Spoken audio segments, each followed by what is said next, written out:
welcome to First Chapter Friday. Today I wanted to share with you one of my favorite first chapters of a book. So this is not a new book, it's an older book. You might have seen the series on Netflix. It is from a series of unfortunate events. And the first book in the series is called The Bad Beginning. This is one of my favorite fantasy series. There's a lot of really interesting characters in this series. It's a little bit dark, a little bit creepy, but really, really enjoyable. And The Bad Beginning, the first chapter, really sets the tone for the whole series. So I really wanted to share that with you today. So we're going to check out chapter 1 of The Bad Beginning from a series of unfortunate events by Lemony Snicket. And of course, you might know this and you might find interesting. Lemony Snicket is not just the author and the narrator of the book, he's also a character in the story, which makes this book series so interesting and so unique. So we really get involved in the characters' lives and the author and narrator's lives. If you're interested in stories with happy endings, you would be better off reading some other book.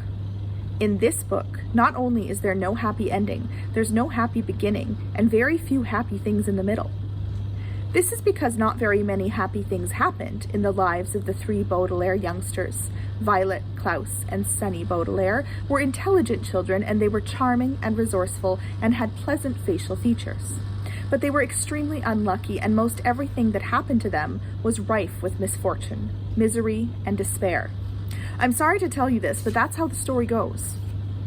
Their misfortune began one day at Briny Beach. The three Baudelaire children lived with their parents in an enormous mansion at the heart of a dirty and busy city, and occasionally their parents gave them permission to take a rickety trolley. The word rickety, you probably know, means unsteady or likely to collapse. Alone to the seashore, where they would spend the day as a sort of vacation as long as they were home for dinner. This particular morning it was gray and cloudy, which didn't bother the Baudelaire youngsters one bit. When it was hot and sunny, Briny Beach was crowded with tourists, and it was impossible to find a good place to lay one's blanket. On gray and cloudy days, the Baudelaires had the beach to themselves to do what they liked. Violet Baudelaire, the eldest, liked to skip rocks. Like most 14-year-olds, she was right-handed, so the rocks skipped farther across the murky water when Violet used her right hand than when she used her left. As she skipped rocks, she was looking out at the horizon and thinking about an invention she wanted to build.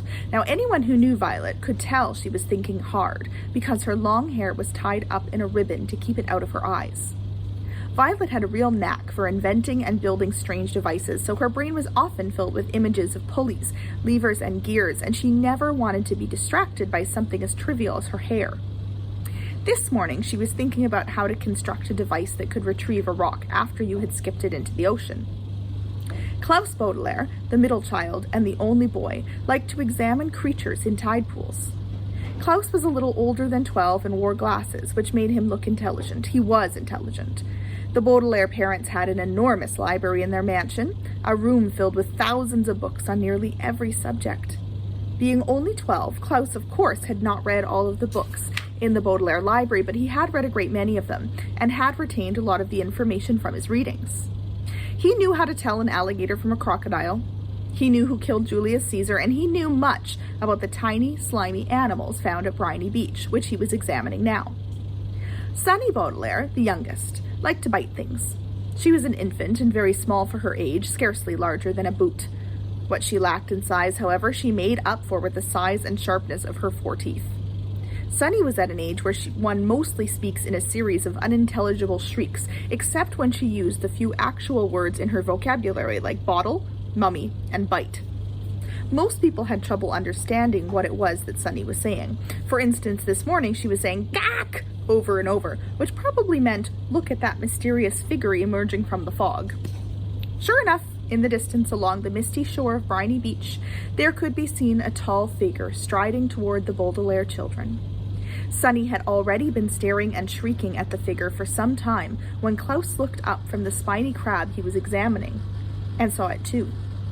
He reached over and touched Violet's arm, bringing her out of her inventing thoughts. "Look at that," Klaus said, and pointed toward the figure.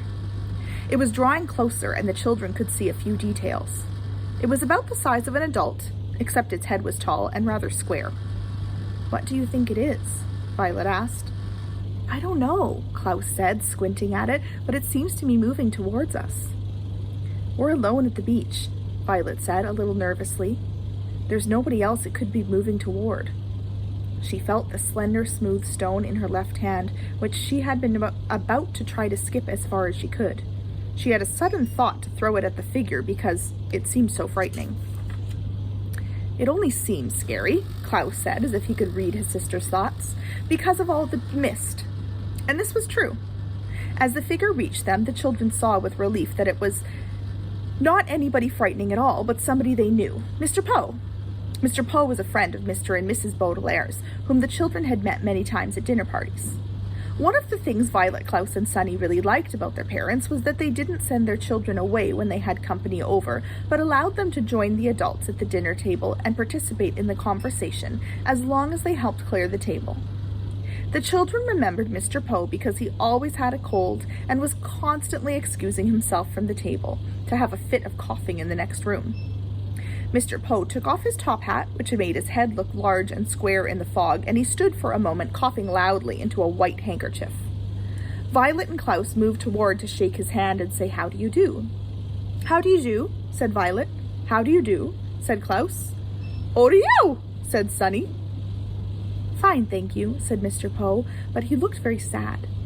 For a few seconds nobody said anything, and the children wondered what Mr. Poe was doing there at Briny Beach, when he should have been at the bank in the city where he worked. He was not dressed for the beach. "It's a nice day," Violet said finally, making conversation. Sunny made a noise that sounded like an angry bird, and Klaus picked her up and held her.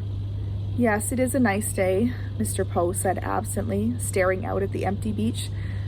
"I'm afraid I have some very bad news for you children." The three Baudelaire siblings looked at him. Violet, with some embarrassment, felt the stone in her left hand and was glad she had not thrown it at Mr. Poe.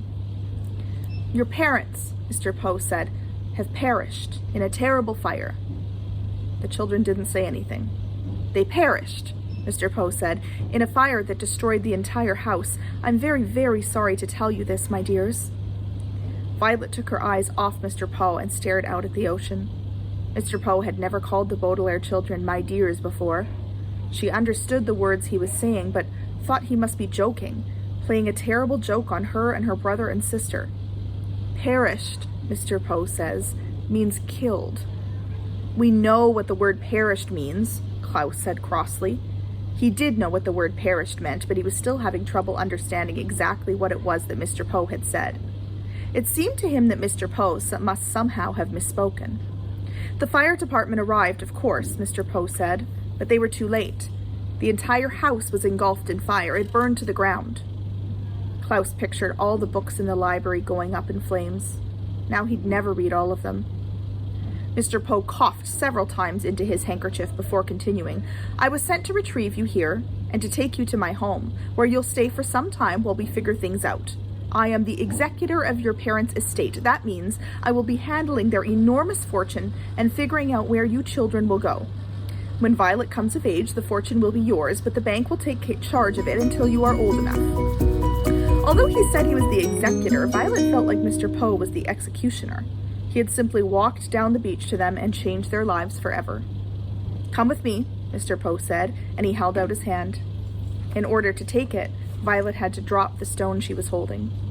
Klaus took Violet's other hand, and Sunny took Klaus's other hand, and in that manner the three Baudelaire children, the Baudelaire orphans now, were led away from the beach and from their previous lives.